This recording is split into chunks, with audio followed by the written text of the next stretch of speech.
سلام فنوير تي في بمكتال تركبوا كبرات كبران كمية تمثيل لهم حامس شو عاد 11 عشان ساعات تمشي ترى الوزن تاتوش تنوزعنا إنه أنا خدت كتعتلنا بخبر زعدم لو عم تخليه كم تلمود بارس تخفله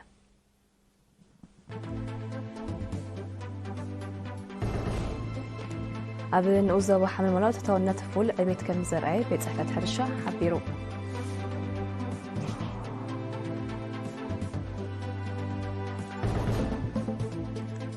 حركات ንምክልኻል መራሕትን ወነንትን ተሽከርከርቲ ጥዕና መካይኖም ብግቡእ ክከታተሉ ፃውዒት ቀሪቡ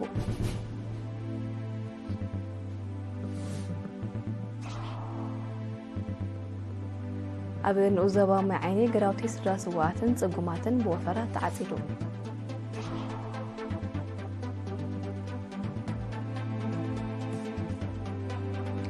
ኣብ ዞባ ኣማዞን ናይ ብራዚል ኮሎምቢያን ፔሩን ብሓደጋ ደርቂ ኣስታት ፍርቂ ሚልዮን ቆልዑ ባሉታ ተጸልዮም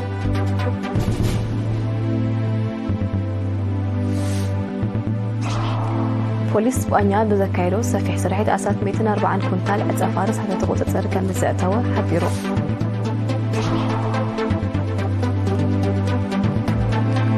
ኣብ ክፍለ ሃገር ካሊፎርኒያ ተኸሲቱ ዘሎ ባርዕ መሮር ኣከባቢያውን ንዋታውን ዕንወት ኣውዒዱ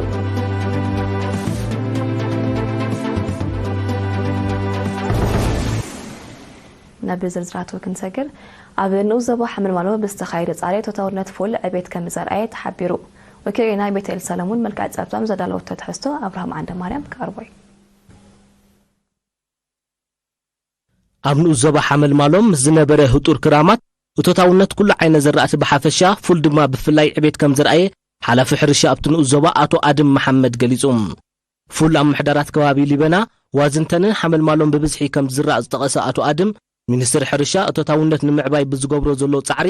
ኣብ 3 ምምሕዳራት ከባቢ ምሩእ ዘርኢ ፉል ከም ተዓደለን ብሓረስቶት ጽቡቕ ተቐባልነት ከም ዝረኸበን ሓቢሩ ደረጃ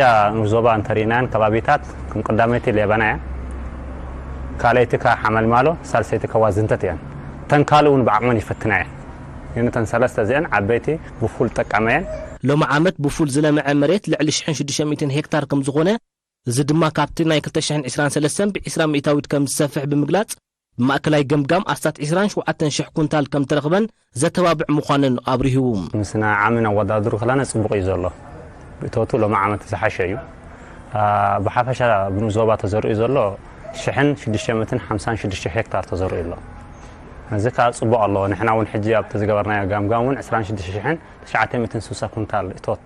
ገምጊምናሉ ኣለና ማለት እዩ ሕጂ ሰጊምና ኢና ንብል ንሕና ባታውታት ይኹን በኻልእ ኣፍሉጦ ሓረስቶት ኣብ ኣግዳስነትን ረብሓን ምህርቲ ፉል ንምዕባይውን ጎስጎሳዊ ንጥፈታት ክካየድ ምዃኑ ዝሓበረ ኣቶ ኣድም ሓረስቶት ብርትዓዊ ዋጋ እናሸጡ ኣብ ነጋዶ ምስ በጽሐ ዝርአ ናህር ዋጋ ኣቓልቦ ክግበረሉ ተማሕጺኑ ኣብነት ሕጂ ኪሎ 16-17 በጽሐ ዘላ ኣብታት መጽውን ክኽብር እዩ እዞም ዘናህሩ ምን እንተን ሸቃጦ እዮም ካብቶም ንሪኦም ለና ካብቶም ሓረስቶት ብሕሱር እዮም ዝወስድዎ حجي خصبون تخوينهم جن بدحن زخونه نعم زي إكسفرم بوجر شيء طلعمبر مش من تخوينه وسعي نتم حزبي حزبك وسعي بالله من حجي كابتن حرسة زوجته كابتن حرستنا زوجته زوجلا بحصور تخوينه نصون أبزي خصبول وحط خوين خصبكم زلون أبسطور أبحد هكتار استفدتون وسمسم زركبوهم نايك بعزرتون صبوا وتسيد سلسرهم حرستات أمت أي أتكرو جرام نخسر حلو مدبكم زلوا أجنزبوم أمو داتا أتو آدم منيسر حرشة حدا حرستاي سوسان حموشان ميتاوي تأكل عسات شوعاتنت بحموشان ميتاوي نايك بأزرتي عسات شوعاتنت بحموشان ميتاوي دمات رتات كزر ألو وسلزبل نازل نمتقبار حرستات أفريات فولن كالوت نايك بأزرتن كتعطو أزخاخيروم حركات تشكركرتن صعبيناتون نمكلخال مراحتن وننتن تعنا مكاينون بقبو كفتاتلو على المنيسري موقع مرخبيتاتن حلافي أهارو تكنيك تسويعهم أتو إسياس تخصن الصوعي تقربا بقدام متشعات أوار ناعي 24 زي سلاسلو عمان بزملكات نيرينا أبزحابو حذري تايو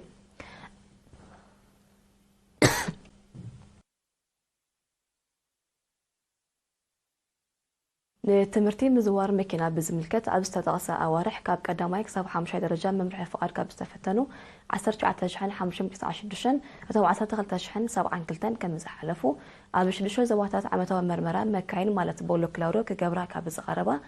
20 شمونتن شحن شو 15 دشن أتن كتاشن 400 شمونتن كم استرفات تغيسو دما ممرحتات زيت أحاسا كم زغطعة أفليتو ኣባላት ኣሃዱ ዝኾኑ ቴክኒሻናት ብወገኖም ዓመት መጽእ ዝካየድ መርመራት ተሽከርከርቲ ድሕነት ህይወትን ንብረትን ኣብ ምውሓስ ዘለዎ ተራ ዓብ ስለ ዝኾነ መራሕቲ መካይን ብቕድዕና ክቐርቡን ኣብ ጥዕና መካይኖም ዕቱባት ክኾኑን ተላብዮም ወነንቲ መካይን ኣብ ዝሃብዎ ርእቶ ኣገዳስነት ናይቲ ብቴክኒሻናት ዝካየድ መርመራን ዝወሃብ ርእቶን ብምጥቃስ መመርመሪ ቦታ ጻዕቂ ምንቅስቓስ ህዝብን ተሽከርከርትን ዘይብሉ ክኸውን ተማሕጺኖም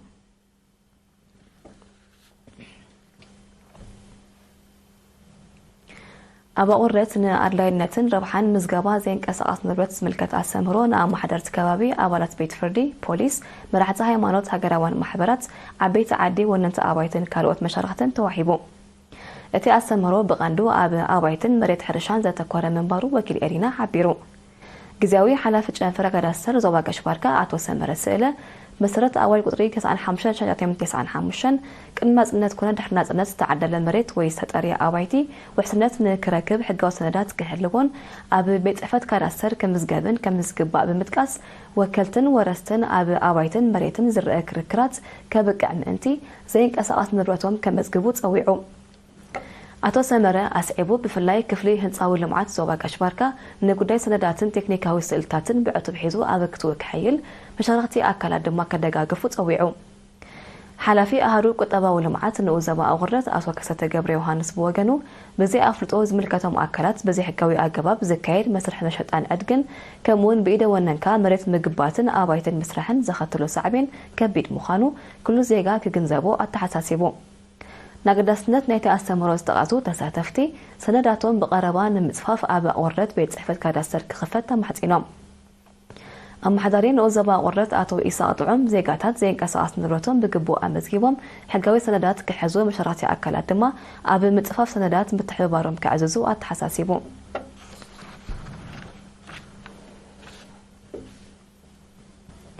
أب سويسرلاندن جرمن زركبو هجروان ودايبتات أب هلوكنتات هجرن مدرخويت الأخوان ذاتيوم ككابوتوز بس إحنا حبرتها ملكات أبساب توهاهيدلو كرمسكال كارسكير كأرواي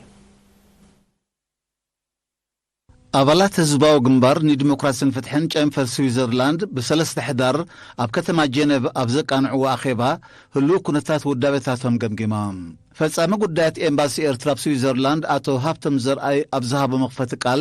ህዝቢ ኤርትራ በክቡር ዋጋን ዘምጻናጽነቱ እንደገና ክቡር ዋጋ ከፊሉ ዘውሐሰ ንውሑድ ቁጽሩ ብልዑል ውዳበ ብተዓጻጻፈ ስለ ዘራብሐ ከም ዝኾነ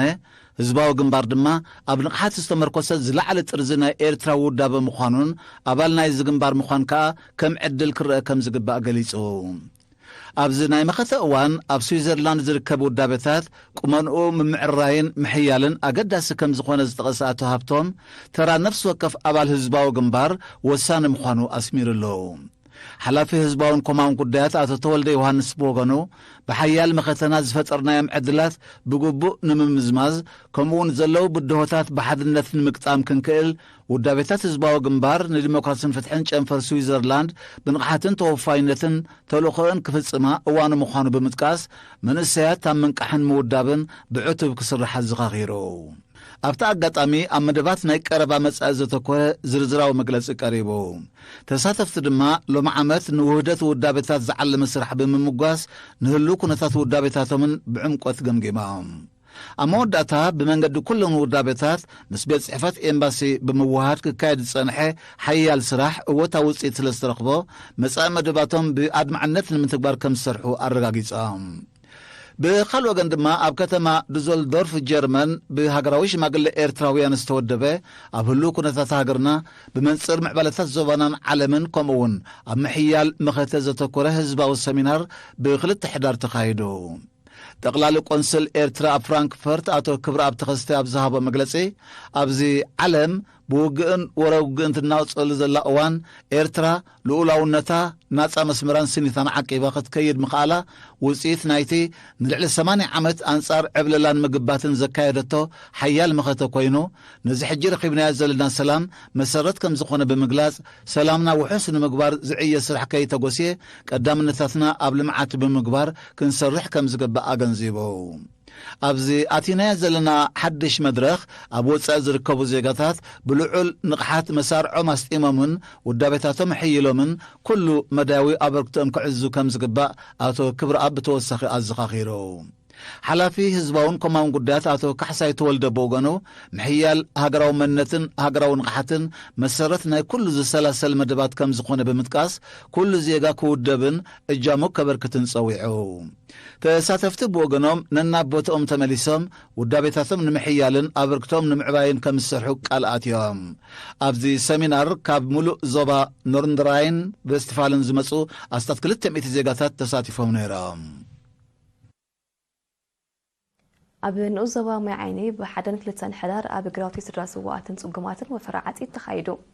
ኣብቲ ኣብ ምሕደራት ከባቢ ሓውስ ከተማ ማይ ዓይኒ ገነተ ሰባ ቀላይ በዓልታይትን ሓድሽ ዓድን ዝተወደበ ወፈራታት ኣባላት ሓይልታት ምክልኻል ተማሃሮን ሰራሕተኛታት መንግስትን ተሳቲፎም ዝራእቶም ዝተዓጽደሎም ወገናት ኣብ ዝሃብዎ ርእቶ ብዝተገብረሎም ሓገዝ ኣካሎም ካብ ጽያቕ ማዕጺድ ከም ዝደሓነ ብምግላጽ ነቲ ስራሕ ንዝወደቡን ብንጥፈት ንዝተዋስኡን ኣካላት ኣመስኪኖም ጊዜያዊ ኣመሓዳሪ ንዑስ ዞባ ማይ ዓይኒ ኣቶ ክፍለ መንግስት ብወገኑ ኣብ ጽቡቕ ደረጃ ዝርከብ ዝራእቲ ብኣጋ ኣብ ቆፍኡ ንኽኣቱ ሓረስቶት ኣበርቲዖም ክሰርሑ ኣዘኻኺሩ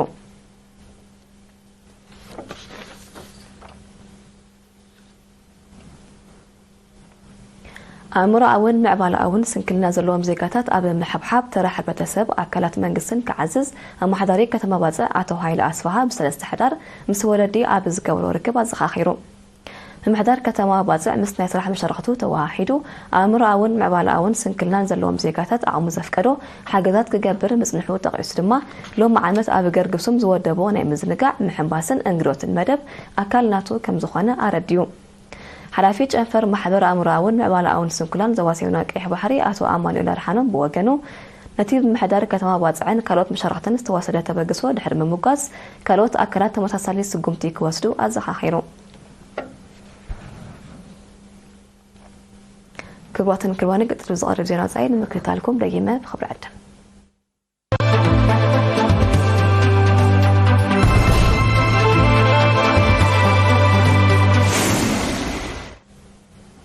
ኣብ ዜና ወጻኢ ክንሰግር ኣብ ዞባ ኣማዞን ናይ ብራዚል ኮሎምቢያን ፔሩን ተኻሲቱ ብዘሎ ሓደጋ ደርቂ ኣስታት ፍርቂ ሚልዮን ቆልዑ ብኣሉታ ተጸሊዮም ከም ዘለዉ ተገሊጹ እቲ ተርእዮ ኣቐዲሙ ኣብቲ ከባቢ ካብ ዝተኻሰ ተመሳሳሊ ሓደጋታት ዝኸፍአ ምዃኑ ጸብጻባት ይጠቕሱ ኣብዚ ዓመት እዚ ኣብቲ ከባቢ እኹል ዝናብ ስለ ዘይነበረ እቲ ክስተት መሊሱ ክገድድ ከም ዝኽእል ይእመት ብሰንኪቲ ተርእዮ መጠን ትሕሶ ማይ ፈለግ ኣማዞን ብናህሪ የንቆልቁል ከም ዘሎ ዝሓበረ መንግስቲ ብራዚል ኣቐዲሙ ኣብቲ ከባቢ ህጹጽ ናይ እዋን ሓደጋ ድንጋጌ ኣውጅዩ እዚ ከምዚ ኢሉ እንከሎ እቲ ደርቂ ኣብ ጫካታት ኣማዞን ንዝኽሰት ሓደጋታት ባርዕ መሊሱ የቀርዶ ከም ዘሎ ኬላታት ኣከባቢ ይጠቕሱ ጫካታት ኣማዞን ብባህርያውን ሰብ ሰርሖን ሓደጋታት እናዓነወ ይመጽእ ከም ዘሎ ጸብጻባት ይሕብሩ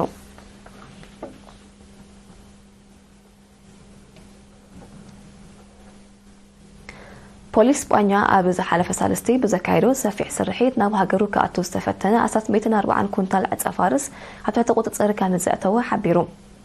እዚ ብመንገዲ ኤኳዶር ክኣቱ ዝተታሕዘ ዕጸፋርስ ኣቐዲሙ ኣብ ስጳኛ ኣብ ትሕቲ ቁጥጥር ካብ ዝወዓለ እቲ ዝበዝሐ ምዃኑ መንግስቲ እቲ ሃገር ገሊጹ እቲ ዘይሕጋዊ ኣደንዛዚ ባእታ ካብ ዕዳጋታት ስጳኛ ሓሊፉ ናብ ካልእ ክፋል ኤውሮጳ ክዝርጋሕ ተወጢኡ ንምንባሩ ተፈሊጡሎ በቲ ስርሒት ኣብቲ ዘይሕጋዊ ምስግጋር ዝተዋፈሩ ብርክት ዝበሉ ገበኛታት ኣብ ትሕቲ ቁጥጥር ከም ዘእተወ ፖሊስ ስጳኛ ሓቢሩ ተጠቃምነት ዕጸፋርስ ብደረጃ ዓለም ካብ ቀንዲ ጠንቂ ሞትን ሕማማትን መንእስያት ኮይኑ ከም ዘሎ ጸብጻባት ውድብ ሕቡራት ሃገራት ይጠቕሱ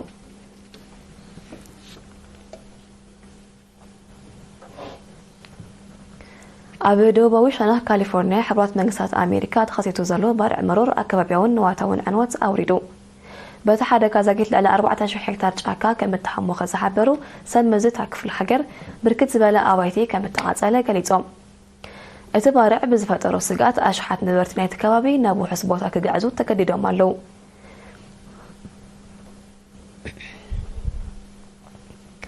ዛጊት ተኻይዱ ብዘሎ ስርሒት 15 ሚእታዊት ናይቲ ባርዕ ጥራይ ኣብ ትሕቲ ቁጥጥር ከም ዝወዓለ በዚ ድማ ሳዕቤናቱን መሊሱ ክዛይድ ከም ዝኽእል ይእመት ኣብ ክፍለ ሃገር ካሊፎርኒያን ከባቢያን ተኸሲቱ ዘሎ ልዑል መጠን ዋዒ ነቲ ባርዕ ንምቁፅጻር ንዝካየድ ስርሒት ብድሆ ፈጢሩሉ ከም ዘሎ ተገሊጹሎ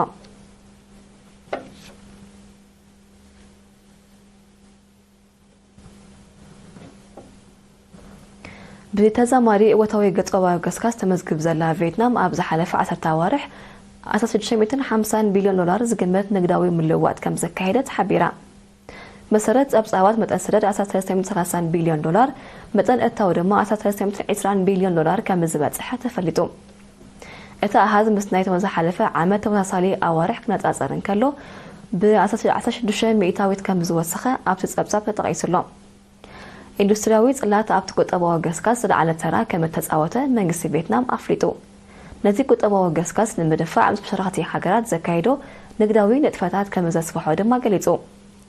ህዝባዊት ሪፐብሊክ ቻይና ካብ ቀንዲ ንግዳውያን መሻርክቲ ቪየትናም ምዃና ይሕበር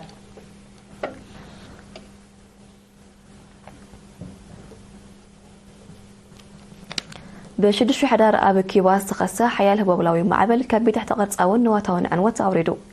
በቲ ተፈጥሮኣዊ ሓደጋ ኣብ ትሕተ ቅርጺ ሓይሊ ኤሌክትሪክ ብዝወረደ ዕንወት ዝሰፍሐ ክፋል ኪባ ከም ዝጸልመተ ሰመዝ ዝተሃገር ሓቢሮም ብዘይካዚ ልዕሊ 1,000 ኣባይቲ ስለ ዝዓነወ ዓሰርታት ኣሽሓት ብዘይ መጽለሊ ከም ዝተረፉ እቶም ሰመዚ ወሲኾም ገሊጾም በቲ ክስተት ኣብያተ ትምህርቲ ዝርከቦ ብርክት ዝበለ ማሕበራዊ ንጥፈታት ክሰናኸል እንከሎ ኣማይት በረራታት ከም ዝተሰረዘውን ተፈሊጡ ኣብ ዝሓለፈ ወርሒ ጥቅምቲ ኣብቲ ሃገር ብዝተኸሰተ ተመሳሳሊ ሓደጋ ልዕሊ 10 ሚልዮን ሰባት ብዘይ ሓይሊ ኤሌክትሪክ ከም ዝተረፉ ዝዝከር እዩ እቲ ማዕበል ኣብ ዝሓለፈ 30 ዓመታት ኣብ ኪባ ካብ ዘጋጠመ ተመሳሳሊ ሓደጋታት እቲ ዝሓየለ ምዃኑ እዮም ጸብጻባት ዘረድኡ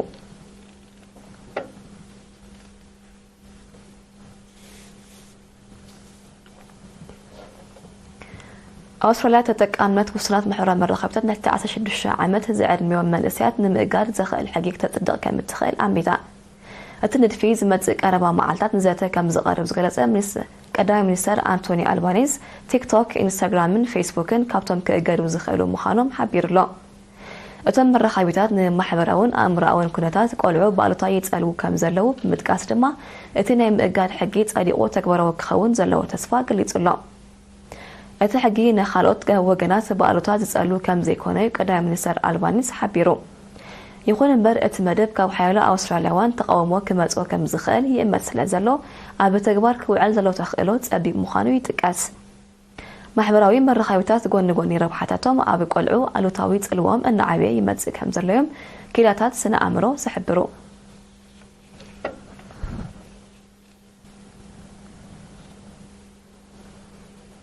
كبراتن كروان زناكن نزامنا أرستاتو كرك مالكم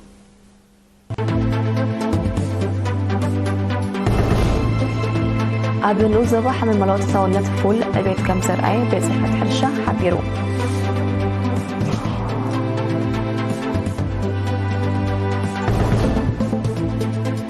حرقاتات من الكلخال مراحتر وننتل تشكركرتي تأنا مكاينون بقبوك كتاتلو تساوئت قريبو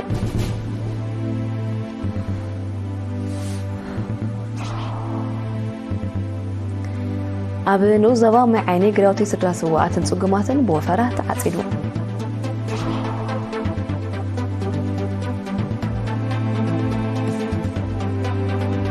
ኣብ ዞባ ኣማዞን ናይ ብራዚል ኮሎምቢያን ፔሩን ብሓደጋ ደርቂ ኣስታት ፍርቂ ሚልዮን ቆልዑ በኣሉታት ተጸልዮም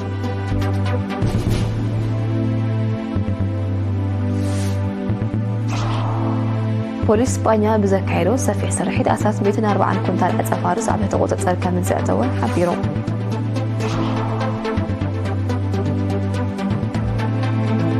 ኣብ ክፍለ ሃገር ካሊፎርኒያ ተኸሲቱ ዘሎ ባርዕ መሮር ኣከባቢያውን ንዋታውን ዕንወት ኣውሪዱ